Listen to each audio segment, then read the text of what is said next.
새벽을 깨워 말씀에 귀 기울이고자 이렇게 화면을 대하고 계시는 모든 뉴스송 가족 여러분들을 환영합니다. 어느덧 욥기도 중반을 지나가고 있습니다. 오늘 저와 함께 살펴볼 말씀은 욥의 세 친구 중 하나인 엘리바스의 세 번째 말에 대한 욥의 답변 내용입니다.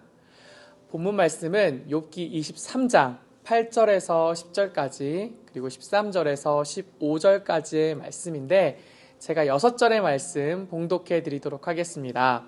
먼저 8절입니다. 그런데 내가 앞으로 가도 그가 아니 계시고 뒤로 가도 보이지 아니하며 그가 왼쪽에서 일하시나 내가 만날 수 없고 그가 오른쪽으로 돌이키시나 배울 수 없구나. 그러나 내가 가는 길을 그가 아시나니 그가 나를 단련하신 후에는 내가 순금같이 되어 나오리라. 13절입니다. 그는 뜻이 일정하시니 누가 능히 돌이키랴. 그의 마음에 하시고자 하시는 것이면 그것을 행하시나니 그런즉 내게 작정하신 것을 이루실 것이라. 이런 일이 그에게 많이 있느니라. 그러므로 내가 그 앞에서 떨며 지각을 얻어 그를 두려워하리라. 아멘. 여행을 하다 보면 우리 아는 만큼 보인다라는 말을 참 실감하게 됩니다. 또한 어떤 음악가들은 아는 만큼 들린다라는 말을 자주 하는데요. 저의 신앙생활에 있어서도 이 아는 만큼이라는 단어를 한번 적용해 볼 수 있을까요? 특별히 고난을 당하고 계신 분들에게 이 아는 만큼이라는 단어를 적용해서 이렇게 한번 말하면 그분들의 반응은 어떨까요?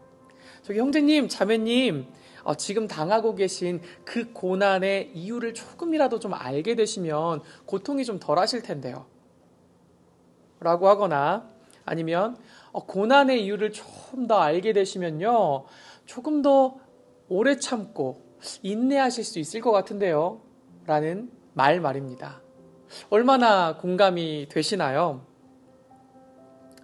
여기에 대한 답변으로 예수님의 고난 이야기를 조금 해드리도록 하겠습니다. 참 하나님이시자 그분은 참 사람이셨죠. 그분이 이 땅에 오셔서 자주 얘기하던 내용들이 있었습니다. 제자들에게 내가 죽어야 하리라. 거듭해서 본인의 죽음에 대해서 자주 말씀하셨던 분이 우리 예수님이셨습니다. 모든 걸 알고 계신 하나님, 신적인 측면의 그런 행동들인 거죠. 하지만 그 이후에 예수님께서 십자가의 고통을 당할 걸 다 아셨다고 할지라도 그 십자가를 지는 것에 대한 그 불편함과 무게 또 그 고통 이 모든 것들이 반감되었습니까? 그렇지 않았다라는 사실입니다. 네, 맞습니다. 아는 것만큼 고통이 경감되지 않고 오히려 예수님께서는 마태복음 26장에 내 마음이 고민되어 죽게 되었으니 라는 말까지 사용할 정도로 그 고통의 심함에 대해 우리에게 알려주고 있습니다. 따라서 먼저 저희는 욥기를 대할 때에 욥과 세 친구들의 대화에 어떻게 보면 그 중심 내용이라고 할 수 있죠. 고난의 이유, 그 고난의 이유를 얼만큼 알아낸다고 한들 막상 고난 중에 있는 욥이 구원받을 수 있을까? 그 고난이 바뀌어 복이 될 수 있을까? 라는 질문에 저희는 NO라고 얘기할 수 있다라는 사실입니다.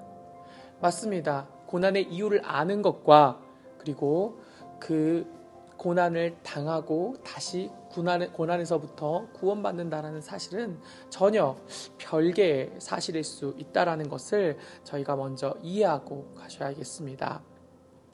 때로 우리가 모르고 맞는 매는 더 아플 때가 있죠. 황당하기 때문에, 너무 당황스럽기 때문에. 하지만 맞는다는 차원에서는 알고 맞든 모르고 맞든 동일하다는 것을 한 번 더 얘기해 드립니다. 이러한 관점에서 욥은 이렇게 고백합니다.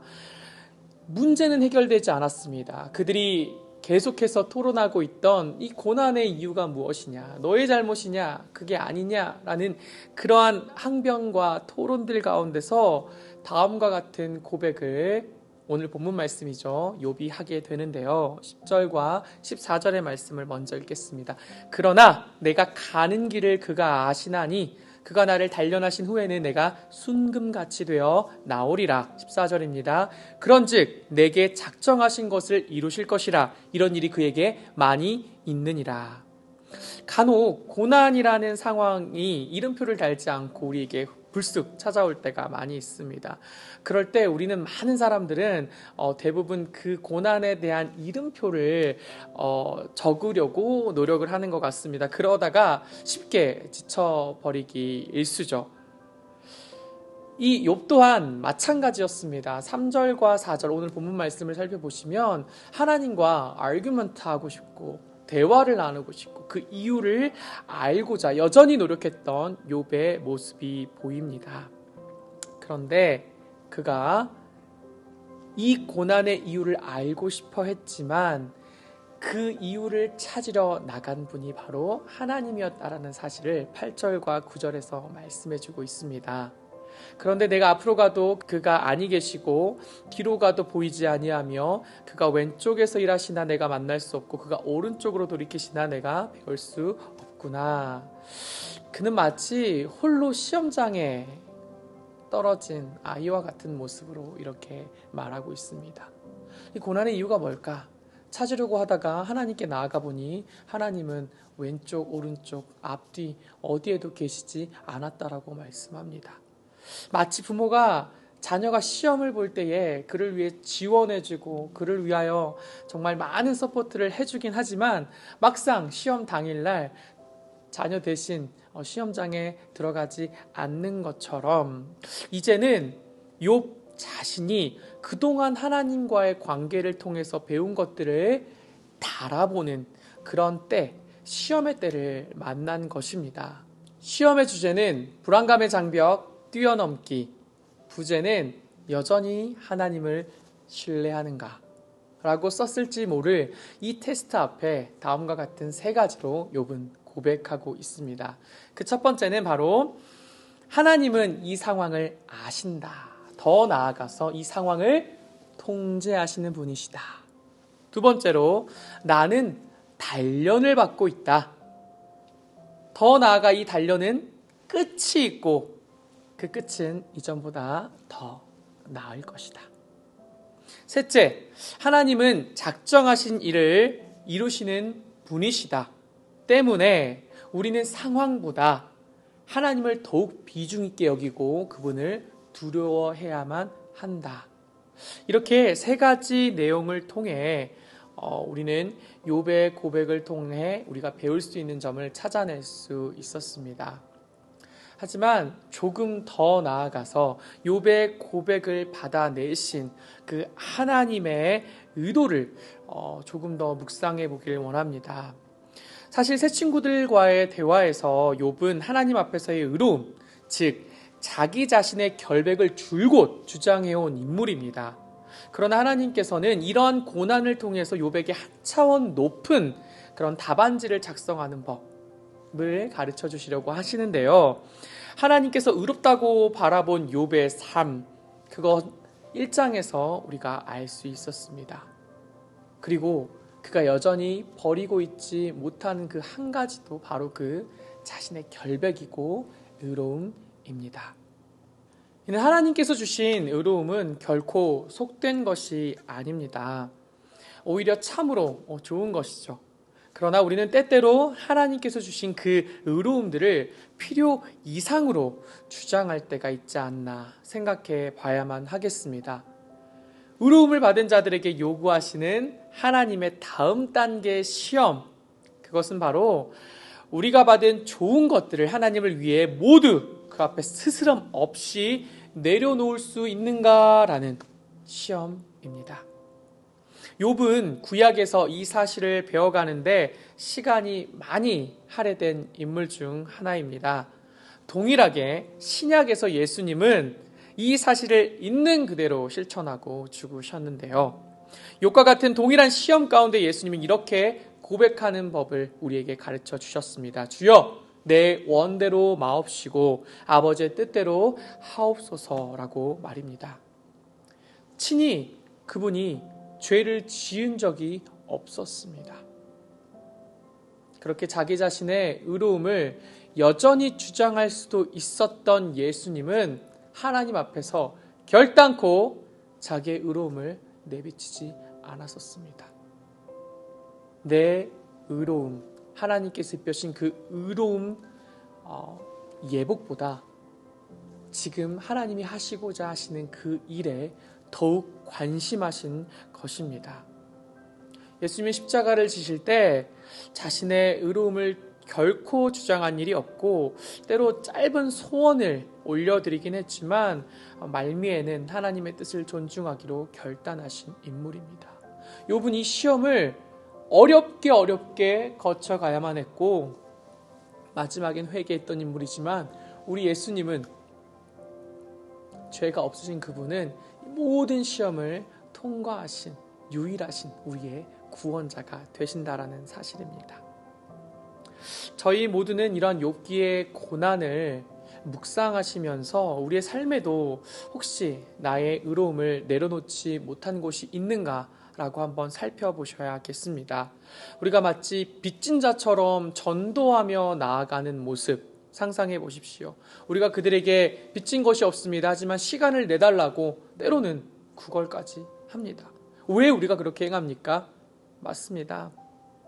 우리는 의인이 되었지만 우리가 의인이 된 이 사실에 만족하고 기뻐하고 즐거워하기보다 하나님께서 원하시는 것, 나를 구원하신 하나님께서 다른 많은 자들을 구원하고 싶어 하신다라는 그 열망과 소원에 쉽게 반응했기 때문에 우리가 그러한 모양으로 죄진 것이 아니지만 많은 사람들에게 굽신거리는 모습으로 사정하는 모습으로 다가갔던 게 아니었습니까?